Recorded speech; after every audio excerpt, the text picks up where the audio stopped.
اعوذ باللہ من الشیطان الرجیم بسم اللہ الرحمن الرحیم۔ کیا قربانی کے لیے 2 دانت کا بکرا یا 2 دانت کا جانور ہی ہونا ضروری ہے؟ اصل مسئلہ 2 دانت کا نہیں ہے، اصل مسئلہ یہ ہے کہ اس کی عمر پوری ہونی چاہیے۔ اور گائے اور بکرا اس کے لیے آیت اللہ سیستانی کا نظر یہ ہے، یہ احتیاط واجب یہ ہے کہ اس کے 2 سال مکمل ہو چکے ہوں۔ 2 سال مکمل ہو چکے ہوں، عین ممکن ہے کہ بکرے میں یا گائے میں جب بکرے کی عمر 1 سال ہو جائے، 1.5 سال ہو جائے تو وہ 2 دانت کا ہو چکا ہو، تو 2 دانت کا ہو چکا ہوگا، مگر اس کے باوجود آیت اللہ سیستانی کی یہاں احتیاط واجب ہے کہ یہ جانور قربانی کے قابل نہیں ہے۔ اور اگر فرض کیجئے کہ 2 سال اس کی عمر پوری ہو جاتی ہے تو عین ممکن ہے کہ 2 دانت کے بجائے 4 دانت کا ہو جائے، تو فرق نہیں پڑتا اس سے کہ 2 دانت ہے یا 4 دانت ہے۔ اصل مسئلہ عمر کا ہے۔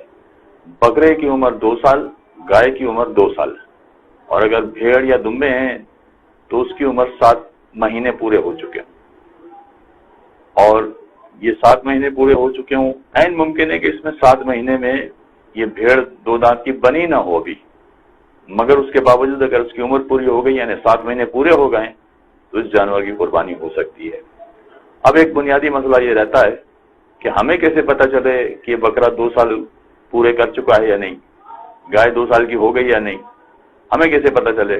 جی ہاں، یہ مشکل مسئلہ ہے، شہر والوں کے لیے بطور خاص بہت مشکل مسئلہ ہے۔ چنانچہ جو اس شعبے کے ماہرین ہیں اس سے معلوم کرنا چاہیے۔ معیار 2 دانت یا 4 دانت یا کھیرا جانور نہیں ہے، معیار عمر ہے۔ چنانچہ جو اس مسئلے کے اس شعبے کے ماہرین ہیں ان سے معلوم کرنا چاہیے کہ جانور کی عمر 2 سال کیسے پتہ چلتی ہے، چاہے وہ بکرا ہو یا گائے ہو، یا مثلا 7 مہینے بھیڑ کے پورے ہو گئے ہیں، یہ کیسے پتہ چلے گا کہ 7 مہینے کی ہو گئی ہے بھیڑ؟ یہ جو اس شعبے کے ماہرین ہیں ان سے پوچھنا چاہیے۔